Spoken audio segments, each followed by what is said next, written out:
Do I grow larger from this relationship, or am I stuck, or is it repeating something from my history? Whatever.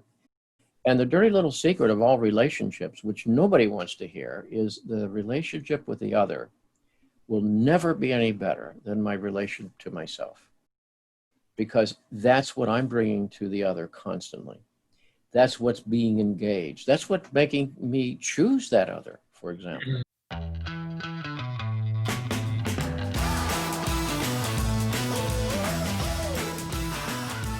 Welcome back to another episode of Health and Humanity. Our guest today is James Hollis.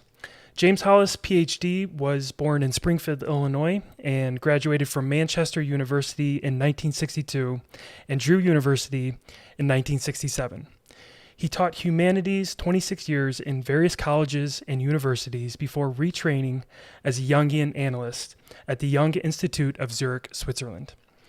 He is presently a licensed Jungian analyst in private practice in Washington, D.C., and additionally serves as a professor of Jungian studies for Saybrook University of San Francisco, Houston. He lives with his wife, Jill, an artist and retired therapist in Washington, D.C. Together, they have 3 children and 8 grandchildren. He has written a total of 16 books, and his most recent book, Living Between Worlds, is now available. Jim, thank you so much for joining me today. Pleasure to be with you. So you have your new book, Living Between Worlds, obviously a very important topic in a year like 2020. But you came up with the concept of the book, the topic of the book, Living Between Two Different Worlds, well before we've entered this state of global pandemic and everything that has come with 2020. How did you get this timing so right? Well, frankly, the timing is always right for that subject because, the book was essentially finished 2 years ago. It takes that long to roll out through a publisher and so forth, and it looks very topical because it's always a topical subject. We're either going through transitions in our personal life or we're in a cultural transition. And frankly, Western culture's been going through major transformations through the 19th and 20th century and into our present moment that leaves us in between. Matthew Arnold said in the 19th century, we wander between two worlds, one dead, the other powerless to be born. He was very acutely aware of that in-betweenness. And Yeats talks about, how the center has lost its capacity to hold together and things fall apart, the center cannot hold. Mere anarchy is loosed upon the world, the blood-dimmed tide is loosed, and everywhere the ceremony of innocence is drowned. The best lack all conviction, while the worst are full of passion and intensity. I mean, that describes our time, and that's 1917 when he's writing that, so 103 years ago. Yeah. So this is an in-between time that's taking a couple of centuries here. Right. Yeah, it's definitely an in-between time, but it's also repeatable in terms of history. We've always been in a state where we can look back at the world that was previous and that transitional phase and the world that we're about to enter. It seems like it's almost just like a continuous cycle. Is that right? It is. Yeah, I actually began the book by mentioning that a little over 2,000 years ago, the Mediterranean was swept with a rumor that caused panic. And the rumor was that the god Pan had died. And well, that hasn't produced a lot of apprehension among our contemporaries at this hour, but what it represented for them was a move from the world of grounding in nature and instinct to a world of emergent culture in the Greco-Roman world and so forth. And so it was, in a sense, the loss of the defining metaphors, or the defining metaphors were no longer sufficient to define who we are, what our life is about, what are the priorities, and what are your marching orders, and so forth. And that does happen periodically, for sure, throughout history. Yeah, absolutely.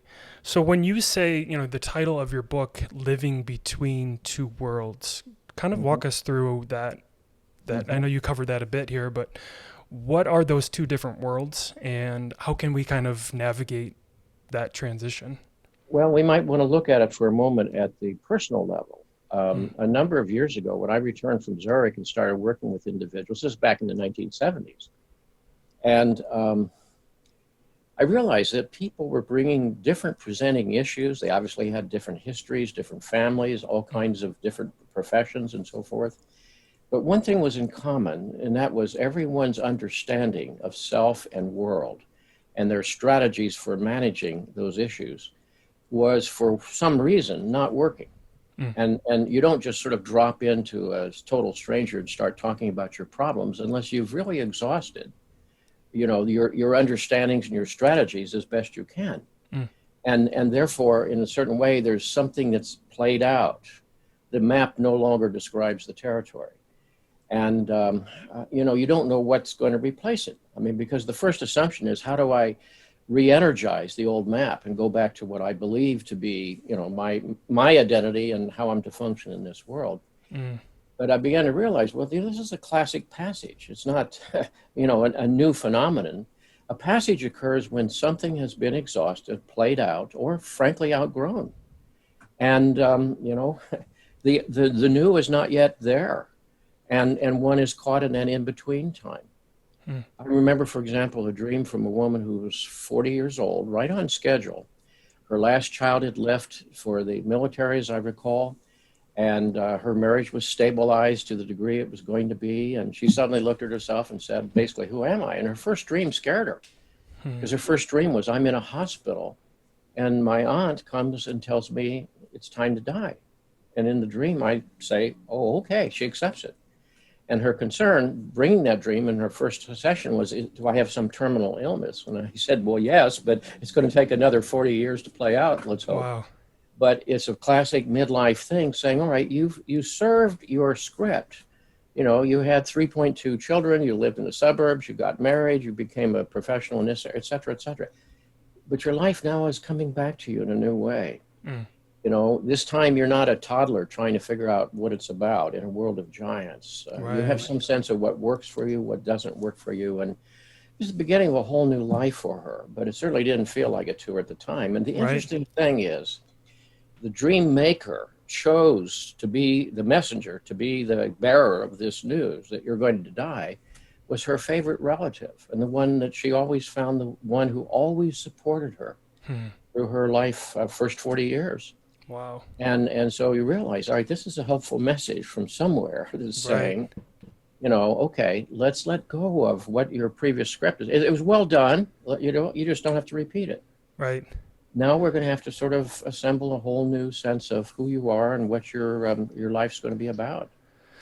Yeah, I know you've talked about before. You've talked about the idea of the first half of our life and the second half of our life, and how those might have two different meanings. Can you kind of walk us through on those two different periods of life and what those meanings are?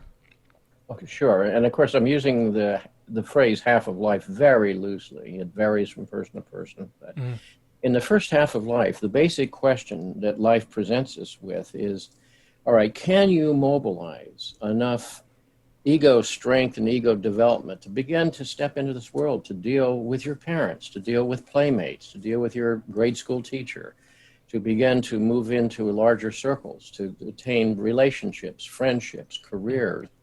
Can you move out of the sphere of childhood into a provisional adulthood, which we assume is the real deal, because we have big bodies and big roles to play, and large decisions like, whom do I marry, or what is my career, or what is my commitment to a vocation. But little knowing what tapes and messages are playing inside of us. We're either serving those messages or trying to run from them as best we can, but we are not absent from them ever. So somewhere along life's highway, there reaches a point where the conflict between what my instructions are, although I may not know I'm serving them, and what my psychological reality may be, begin to sort of confront each other, and it produces symptomatology.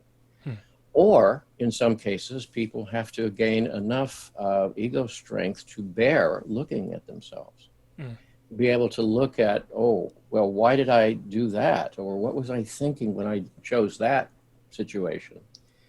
And whenever a person begins to radically question, who am I apart from my life, which might be a very good life, or maybe not, who am I apart from my resume? Who am I apart from my roles? Who am I apart from my relationships with people? then you're really asking a different question. And the agenda of the second half, you could say the agenda of the first half is a sociological one, namely the emergent being in the face of his or her society. And the struggle to become a functional adult in that world is very important. Mm. If a truck runs over a person on their 35th birthday or their 40th birthday or wherever, you could say, well, they live the script or the expectations that the world gave them. Hmm. But then there comes a point where you have to say, but who am I really, apart from those roles and apart from my history? And to ask a different kind of question, what is meaningful to me? What is wanting to enter the world through me? Mm. Which is more of a spiritual question, less sociological and more spiritual. Right. Because in a sense, the first half is like, what does the world want from me? And can I meet those demands in a, legitimate way? Secondly, though, what does the soul want of me? And that's a different question. When I use the word soul, it's the literal translation of the Greek word psyche. In other words, what is my psychological reality? And it may or may not be supported or congenial with the decisions and roles that I'm playing in the outer world. Mm. And when it isn't, it's going to reach some kind of internal conflict, which we have to address. Yeah. I do believe that first part of our life, really, self-awareness is super important in that first part, and spending time getting to know who you are and what you want. But like you said, there is a level of, I don't know if it's pressure, but there is a level of expectation to fit within society and the world that we live in. What are your thoughts on the idea of past, present, future that kind of shapes who we become? Are we spending too much time as individuals reflecting on the past and what has gone right or wrong? Are we worried too much about the future, that new world that we're entering in? Do we need to spend more time just in the present and be fully present in that moment? Where do you lie with that? Well, it's a very complex question. And I can tell you it's the complex dilemma that we work with in analysis. I've often thought of the crazy metaphor that most of the time we're spending our lives walking down the street backwards, which is not something you would consciously do because you'd fall in an open manhole cover, or fall in a ditch or whatever.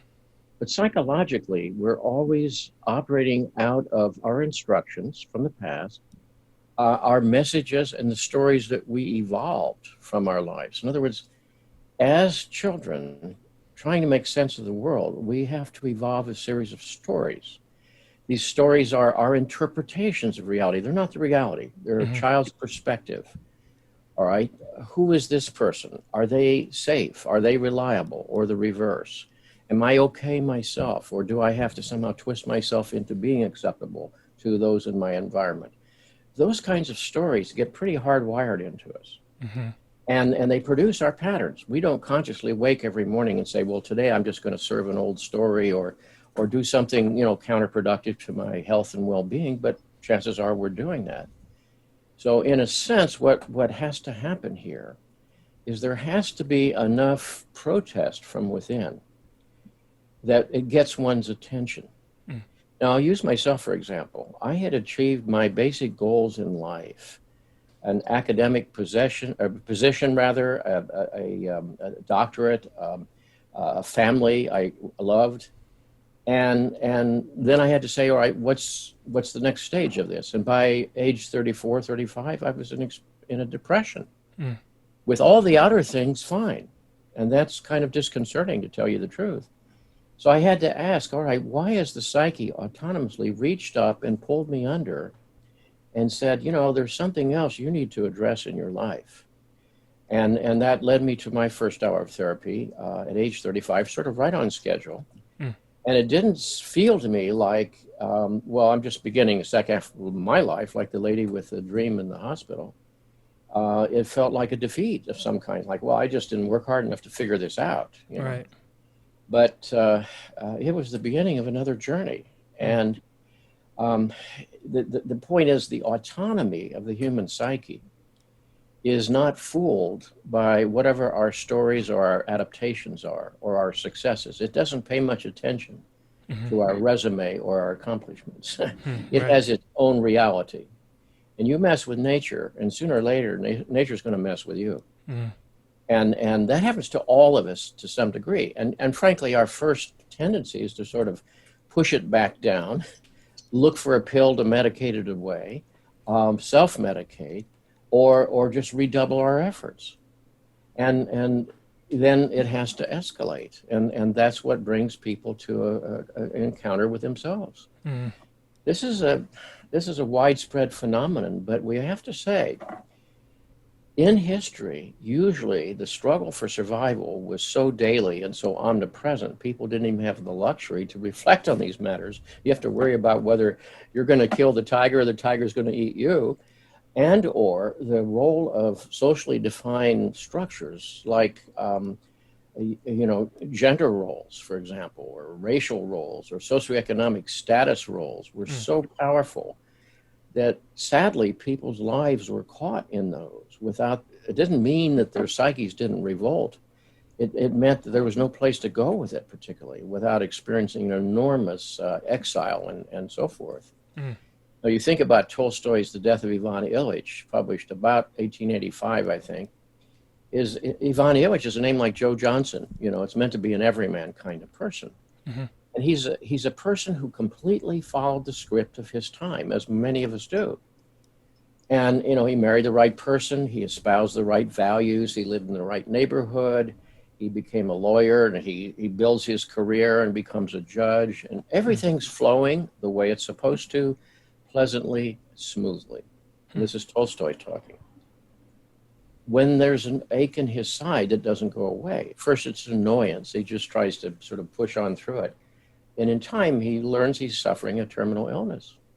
Wow. And he goes through the classic stages of death and dying that Kubler-Ross would identify a century later, or almost a century later. First of denial, and then of bargaining. And the second was anger, and then of bargaining. And thirdly, falling into a depression. And fifthly, coming to a conversation around the meaning of his own life. And it's about 3 days before he dies when he says to himself, I wonder if my whole life was lived wrongly. The question would never have occurred to him before that moment. Wow. And so here's Tolstoy writing now, over a century ago. Why would he have written that unless he was observing it in his time in Russia? So it's a pretty universal issue. Yeah. It's fascinating.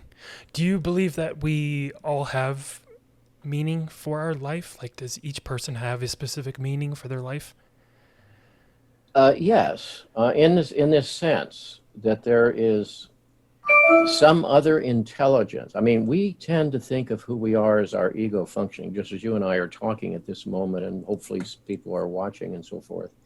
We tend to sort of value that, understandably, as the center of who we are and what our identity is about, and the ego is tasked with a very important issue, and that is, how do I interface with the world? How do I step out of the way of that car that's coming toward me on the street? What choices do I make about my life? So it's very important, but it tends to arrogate to itself a certain power that it doesn't really have. Like, I'm the boss, I'm the emperor, I know who I am, I possess enough information to make proper choices, even though life is constantly telling us otherwise. And there are dreams that are contradicting us in the evening and so forth. And in time, you have to begin to realize, all right, there's something else inside of each of us that is a center of knowing, a center of sort of developmental energy. And it has a perspective, and it's watching, it's paying attention.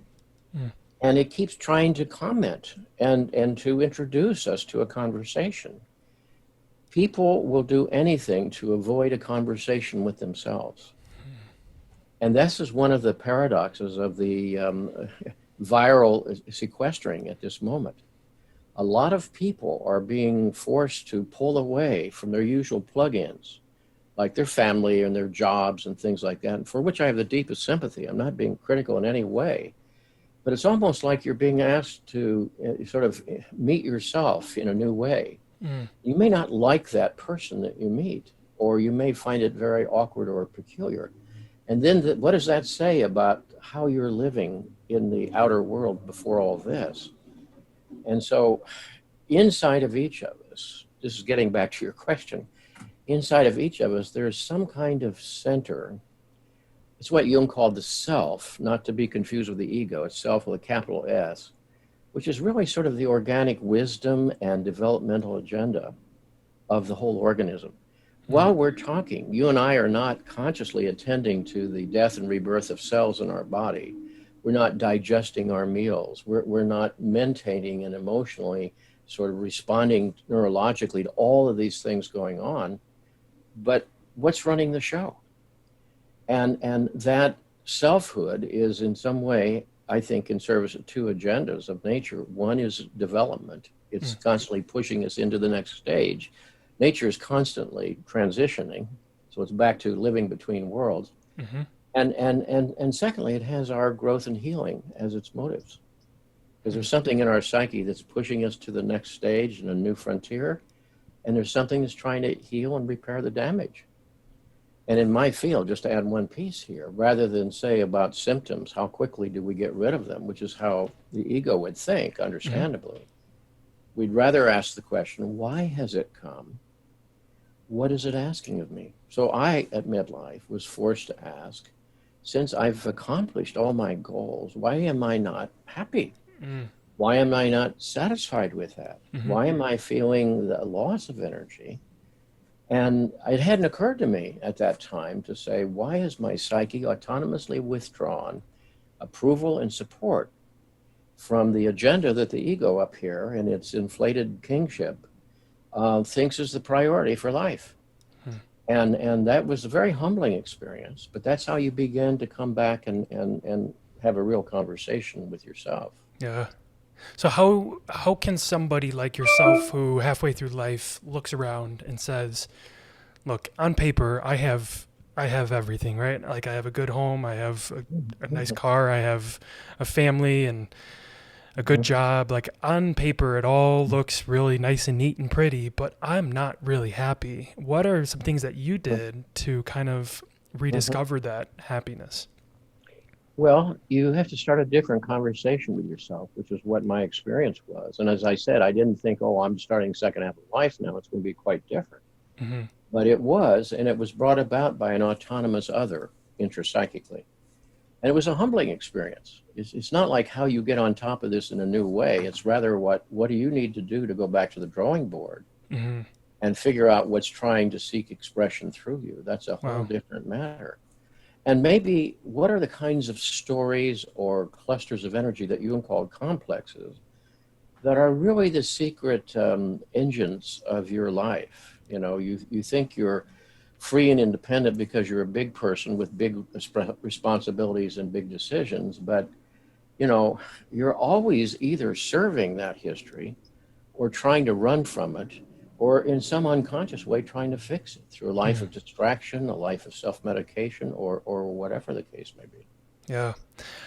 Do you think we as a whole, as a society, especially modern day society, we're not spending enough time having those conversations with ourselves? Because what I see is social media, TV, movies, constant stimulation of the mind, where we're always having to do something. We're always having to be at the next event, the next whatever. We're always just doing something. And unfortunately, I don't think we spend enough time in silence having those conversations with ourselves. Would you agree with that?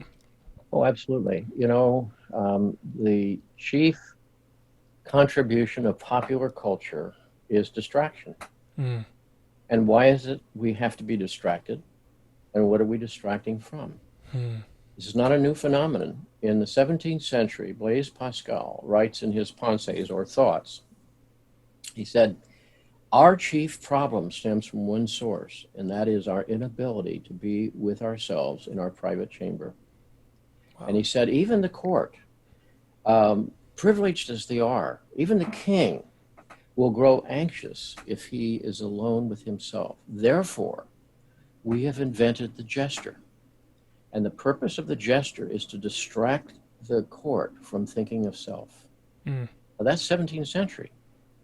before the internet, before home shopping network, before the 24/7 wired culture that we have. Mm-hmm. That is, and why is it so noisy? And why is it chattering all the time? I mean, it's an enormous gift you and I are utilizing today.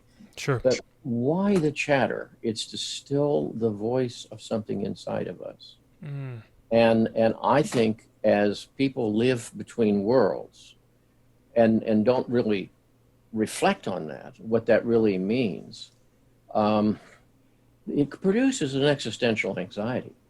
So the treatment plan then is food, narcissism, hedonism, materialism. Those are our treatment plans for whatever ails you in the 20th and 21st century. Mm-hmm. When the going gets tough, the tough go shopping. Well, are these treatment plans working? How well are they working? And if they're working so well, why do you so often feel like a fugitive in your own life? Right. And that's the pathology of our time. And sometimes people come into therapy, and I'm not saying everybody should be in therapy, but the word therapy from the Greek means to listen or attend to. So psyche is soul, and what psychotherapy means, you stop and listen to your own soul. Mm. Maybe that could be important. Yeah. But if I'm not willing to do that or forced to do that, then I'm going to be either caught up in major psychopathologies or living a kind of superficial life, just wired into the culture. And the culture is there primarily for a noisy distraction. Mm. It's so true. I love when you said that the purpose of pop culture is to be a distraction. And then we must ask ourselves, what is it that we are trying to distract, And I don't know if we spend enough time really reflecting on that. It's just like we've gotten into this cycle of pop culture, concerts, music, movies, social media, sports. And what's interesting about this year, when all of that kind of just went away for a brief moment, right? Like no more live concerts, sports were put on hold. Pretty much the whole world was put on hold in a sense, like the world that we knew it. Do you think that allowed us to kind of pause and reflect on what's really important in life? Well, it depends on the person. I mean, you also have to recognize how many people, from the beginning, flaunted those recommendations from our best minds on the subject. I mean, after all, you and I are not epidemiologists. So we should pay attention to those who spend their life studying this. And the notion that it doesn't apply to me or I'm not going to submit myself to that is very infantile on the one hand. And also, I just want to get my normal life back again. Let's party on. I mean, it's very, very immature, frankly. And we'd have to say our national leadership bears an enormous moral responsibility, I think, for not sort of sufficiently impressing on the American public. Because those nations that have done the hard sacrifices with discipline have come out of this with much better results than we have. Everybody can see that. Right. So what it's revealed to me is how difficult, once again, as Pascal said, to be with yourself. And the enormous unconscious expectation we have from what I'm calling our plug-ins out there, like our job, our friends, our family, and so all of which are important. But it's like, all right, if I'm plugged in out there, I don't have to deal with this at all. And that's a form of profound self-estrangement, self-alienation. And in its own way is a kind of mental illness, because it means I can't tolerate being who I am. It's an unconscious confession in a way. I can't tolerate being who I am. And nobody likes the sequestering. I miss travel. I miss, going out into nature and doing a lot of things like everybody else. I'm not recommending a monkish life here, a monastic life. But I am saying that, all right, this is telling us something about our relationship to ourselves. And what is it I'm fleeing? And what is it that I am not facing in my life? Because what I'm not facing in some way is showing up in my own unconscious life, in my dreams, in my unconscious behaviors, in my patterns, and so forth. You know, Jung put it this way once. He said, what is denied inwardly will tend to come to us from the outer world, and we'll call it fate. Mm. But it's something we haven't faced within ourselves. Yeah. And that's a scary thought, because I have to say to myself, it's scary to me. I have to say, all right, what am I not paying attention to inside? Because what I don't pay attention to spills over onto my wife, onto my children, onto my clients. I have an ethical responsibility to own that stuff. And if I'm not aware of it, then, you know, where I'm stuck, where I'm blocked, where I'm caught in a complex, you know, it's injurious to others as well. Yeah. So the idea of community, ironically, this is not narcissism or self-absorption. It's quite the contrary. It's about cleaning up my own relationship to the soul, without which I continue to somehow spill the unaddressed materials into all my relationships, including my society. Sure. In other words, the best thing you can do for your world is deal with your own issues. And if you don't do that, then you're just adding to the collective mess, frankly. Yeah. And that's what that world of distraction out there is fostering in big time. Right. So what are some practical steps that we can all be taking to improve that relationship that we have with ourselves? Like for me personally, I enjoy journaling. I enjoy meditation. I do see a therapist because I feel like it's just a good way to talk to somebody and talk through maybe issues I didn't even realize that I had. What are some practical steps that you like to recommend to really just kind of bring it back and focus on that relationship with yourself? Sure. Well, first of all, I'm obviously in favor of therapy, but I don't want to recommend that to everyone. And I know for some people it's not possible for various reasons. But I've often thought of therapy is you don't go to someone else to have them tell you how to live your life. It's you deepen the conversation you have around the meaning of your life by processing it through some other person. You never have that conversation without in some way being forced to bring in some enlargement of the conversation. And I think that's what's missing at times in people's lives. But that said, and everything you mentioned, like meditation and journaling and so forth, and dream work, body work, all these things are useful tools. But there are very practical ways in which we can start reflecting on these matters. For example, I've often said to people who've said, well, how do you start your own analytic work with yourself? And the word analytic, by the way, from the original Greek meant to bring up from below. It's not imposing on something, it's bringing up the material. And I say, start with your patterns. Look at your life and ask yourself this very basic question. Where do I keep sort of shooting myself in the foot? Where do I keep sort of doing things that are self-destructive or painful to myself or others? Where are my patterns? We don't rise in the morning and say, well, I'm going to do the same counterproductive things today, but we do if we don't make them conscious. Start with your patterns. Recognize that what we do is always logical if you understand the emotional premise or story or complex from which it's coming in your psyche. And since that's often of an unconscious origin, you don't know by definition. So you have to take what is there. For example, let's say every time I want to deal with a certain issue, I just find myself shutting down and walking away. Well, that's a logical behavior based on some kind of idea or story, and probably has its origin in the child's sphere of conflict with the other.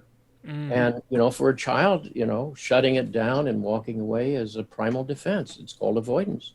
And that's understandable and appropriate for the child at times. But for the adult, it means you cease to be a person of values.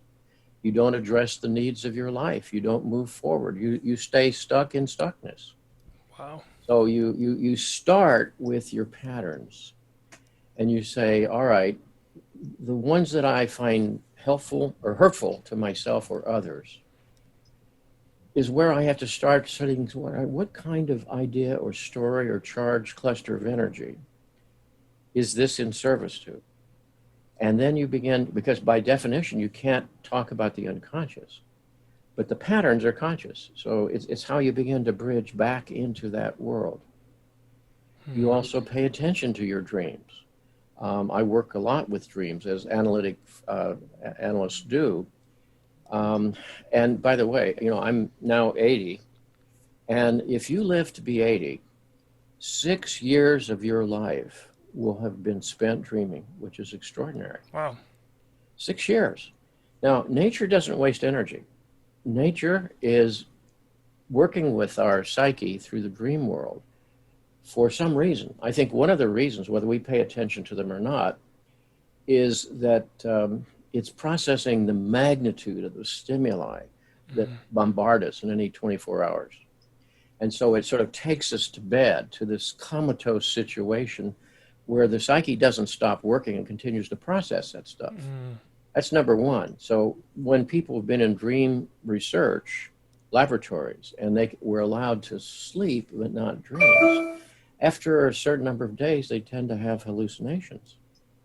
It's as if that material has to be processed. It's something undigested in your stomach, so to speak. Yeah.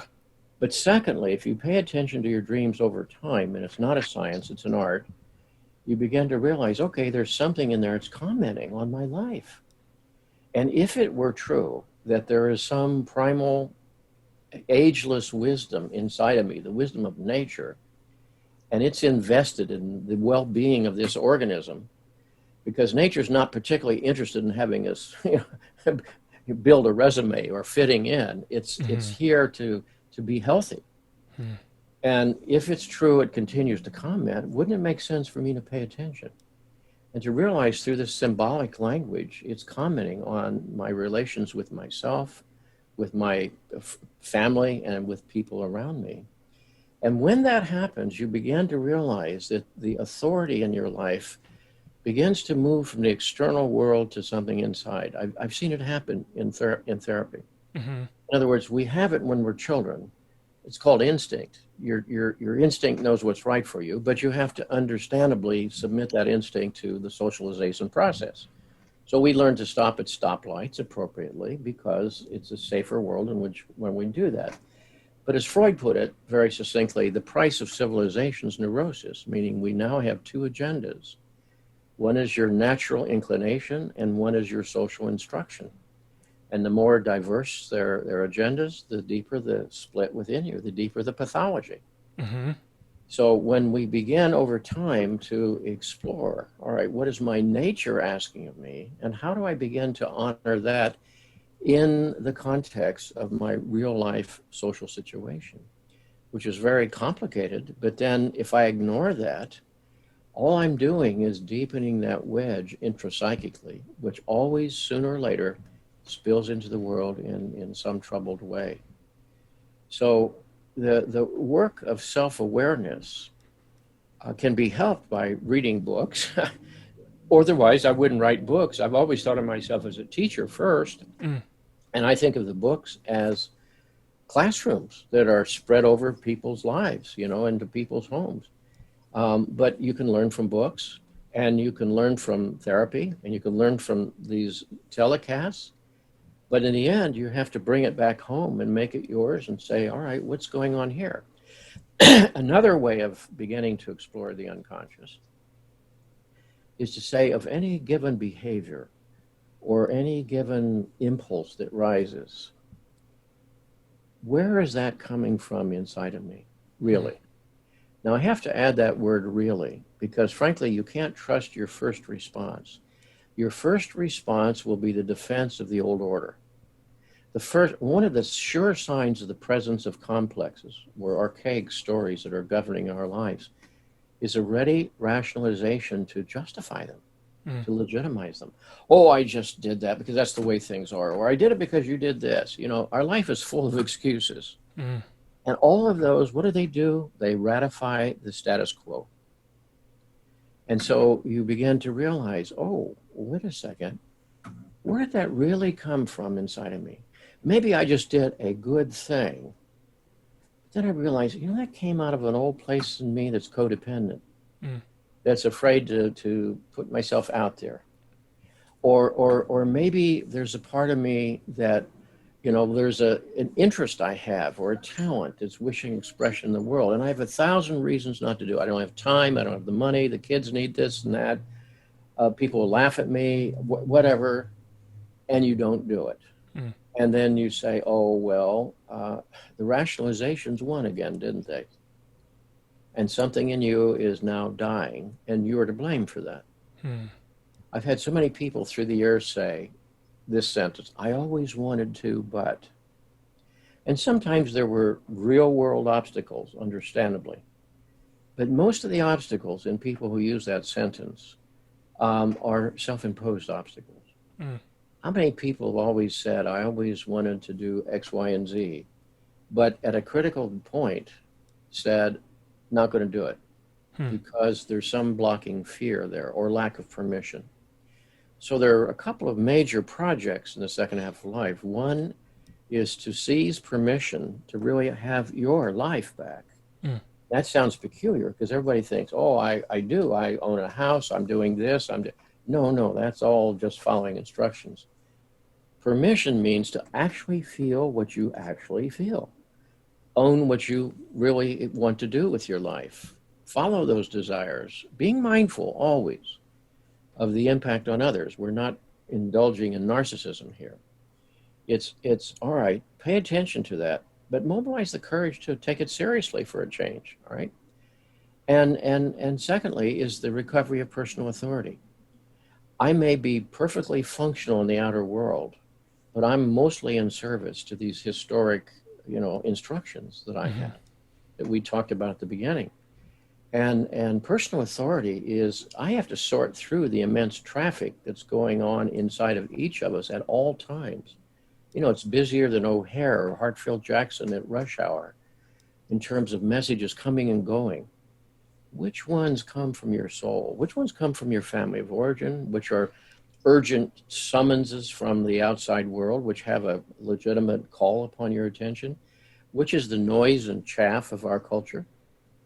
Which come from your soul?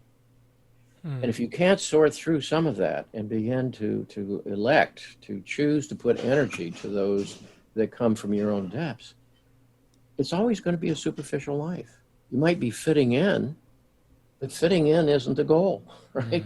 You're here to bring you a different being. Don't replicate somebody else. That's already been done.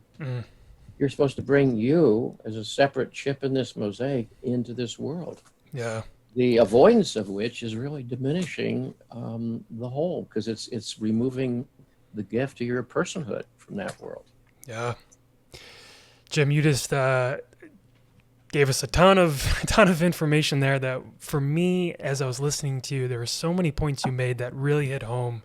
I mean, I'm talking about like personal relationships or experiences that I've had that you touched on, and it really hit home. I do love that idea of, it's not about fitting in. That's not what we want. We want to align with ourselves and lean into that.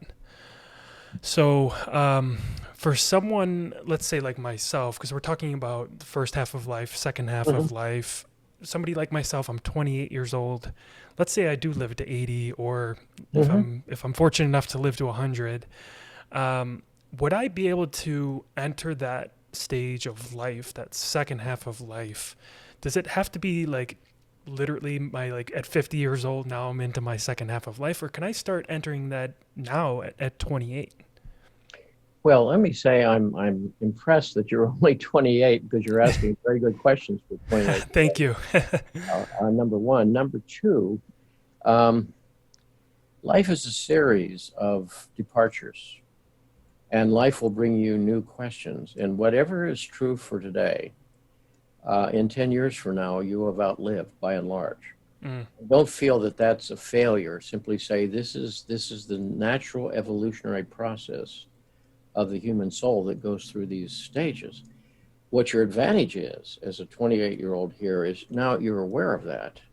You're a little less attached to saying, most people at 28, maybe I at 28 thought, okay, now I know who I am, here are my roles, and they're going to last for 50 years or whatever. Well, psyche had other intentions, as I mentioned. Mm. And so you might be a little bit less attached to whatever the old understanding was, or the woman who had the dream that she's called upon to die.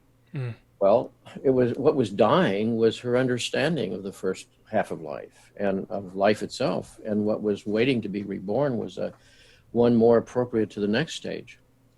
And secondly, to realize, all right, this is a long journey. If you're privileged by fate to live most of those years, then you'll find that there are deaths and rebirths along the way. And then, for example, I'm dealing, as any 80-year-old will, with health issues and aging issues and mortality issues and death of loved ones and that sort of thing, and friends. Why should I be exempt from those things? That's what comes with the territory. And some people, in some way, act like they're surprised. Or some people just collapse in the face of those. And then, in the way I put it in a book years ago called Swamplands of the Soul, which was dealing with loss and depression and anxiety and so forth, I said, life, no matter how intelligently you live it, sooner or later, the gods, the choices of others that have an influence upon you, or your own choices with unintended consequences, are going to take you to swampland places. And you suddenly say, how did I get here? It may be the breakup of an important relationship. It may be a depression. It may be an anxiety disorder. It may be some behavioral issues that are problematic.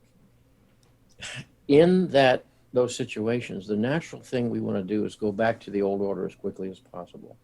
That's usually a door that's locked.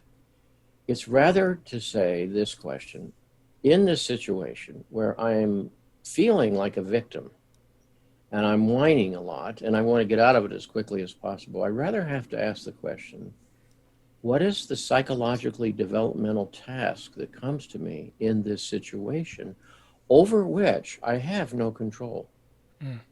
To take loss, for example. The longer we live, the more losses we have, because you have more opportunity for attachment and loss. Well, I've seen loss destroy people's lives. I've seen loss freeze people's lives. I've seen people run on and act like losses hadn't happened. You know, and every loss you have to say, all right, what was rich about that? What was valuable about that? I want to honor that and carry that with me. But I also have a different life, a different journey. We're all on a different trajectory. And our trajectories will intersect with each other, and that's called relationships. But they're also diverging. Nobody can live your life. Nobody can die your death. So you then have to ask the question, in this situation over which I have no control, what is my developmental choice? How do I become a larger person? No, or another example. I have a couple of friends who are dealing with very debilitating health issues. Well, as your outer physical mobility diminishes, what's your task? It's obviously to develop a richer and richer inner life. Your psychological mobility, and this is actually related to sequestering as well, your inner mobility can increase as your outer mobility is denied. Now, that sounds simplistic in the abstract, but it's a profound challenge. Because for people who can't go to the usual plugins, the question is, all right, how do I continue to grow and to develop? Now, because we have the internet and email and phones and that sort of thing, we're able to stay in touch with people, which historically was not going to be possible. But then we have to say, all right, but again, am I in some way living in some kind of ongoing conversation in depth around the meaning of my own journey? And that includes dealing with loss, aging, mortality, and retirement, and all the things that the ego really doesn't want to deal with. But whatever we run from is going to catch up with us sooner or later, as we know. Wow. This is like a free therapy session for me, because I am going through quite a bit of change this year. I mean, a lot of people are, with everything going on with the global pandemic. Some changes going on in my career and my business. But just to a more personal example, I'm actually recently going through a breakup. My girlfriend and I just broke up a few weeks ago. Mhm. So what would you recommend for somebody going through so much change like myself? I know you mentioned, it's good to look back at, like, let's take the relationship. Mhm. It's good to look back and take what was good from that and Mhm. learn from those things and take that into my next relationship. But while this is so fresh for me, and I'm still healing and I'm still, Sure. trying to just really get through it, what would you recommend for somebody that's just like dealing with an immense amount of change all at once? Sure.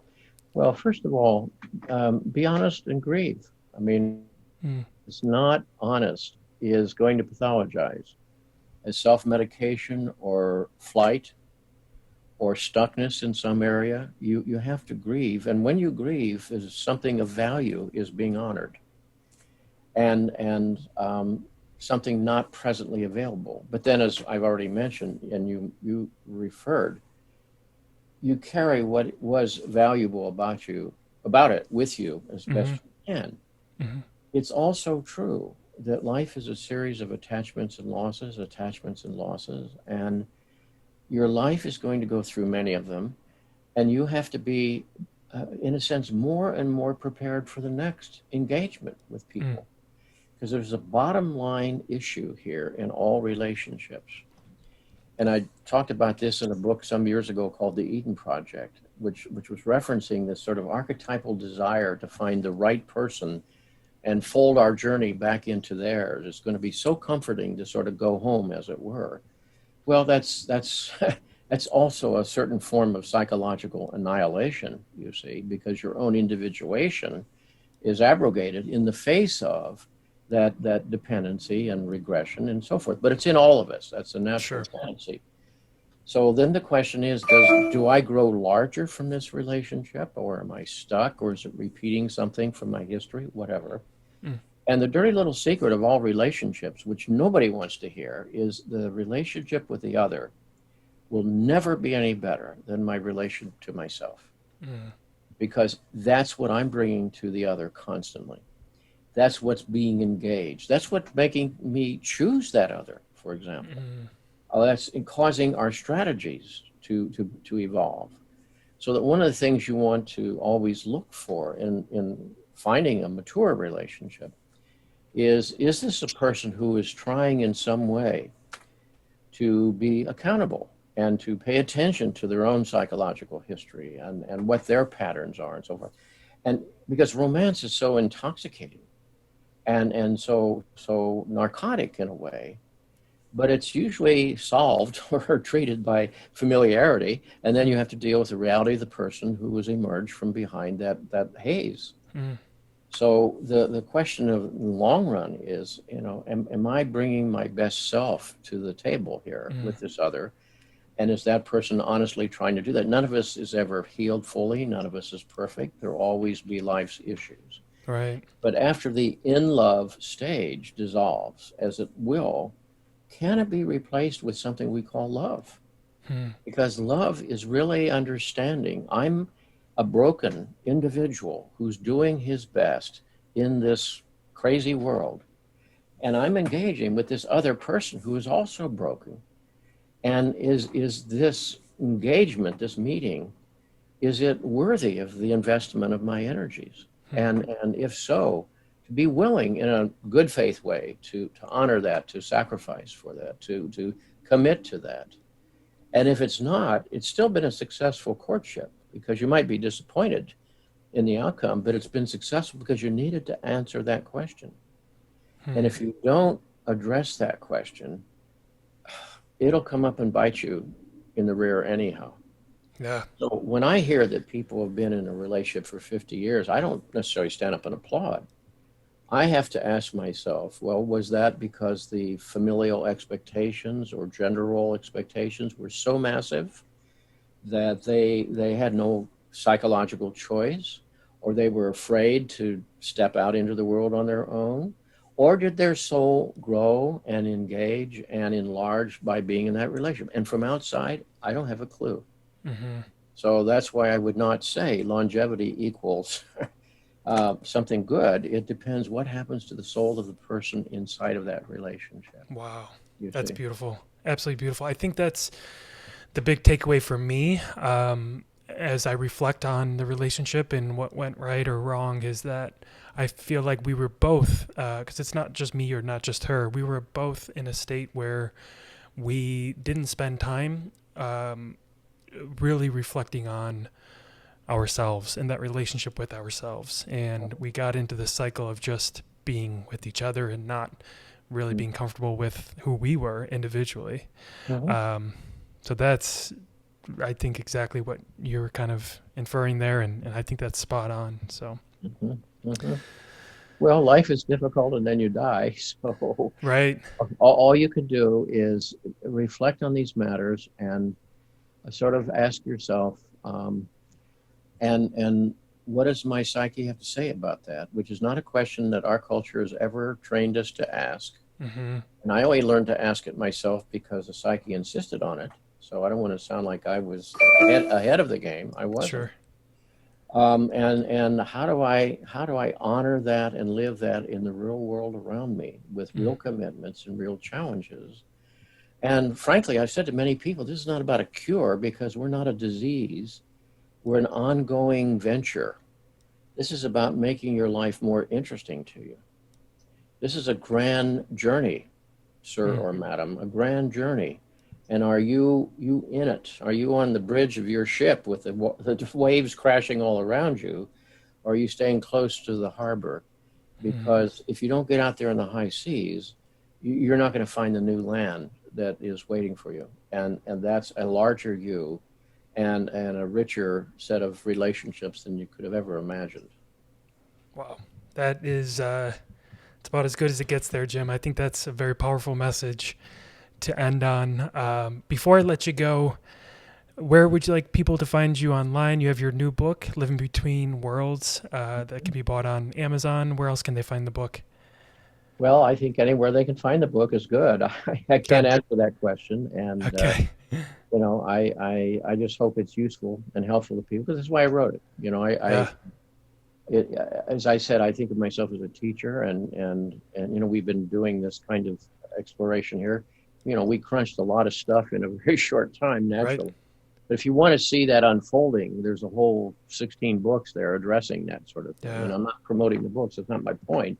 The point is these things can be addressed, Mm. and they are complicated, but then so is life. And your psyche is capable of far more than you would have ever thought. So it's about time to grow up and show up and challenge yourself. Yes. Excellent. Jim, before I let you go, let me ask you this. Who do you want to impact the most with your work and why? I mean, I'm writing for adults, obviously, and usually it's people in the second half of life. But as you said, there's no reason not to learn a few things along the way before then. Mm. And it's all about being personally accountable and personally responsible. That sounds simple. People say, "Well, I'm responsible and accountable. I pay all my bills. I do this and I do that." Yeah, but you're not really accountable to something inside of you that's larger than you are as you Mm. understand yourself. So that key word accountability is more and more important in my life, and I think that's what it's about. Anybody who is willing to or needs to become more accountable. That's who these books are for. Excellent. Fantastic. Well, Jim, thank you so much for your time and sharing your expertise with my audience. And I hope you have a great day. Thank you, Dan. It's a pleasure to meet you, and I wish you well, sir. Likewise. Thanks, Jim. Take care.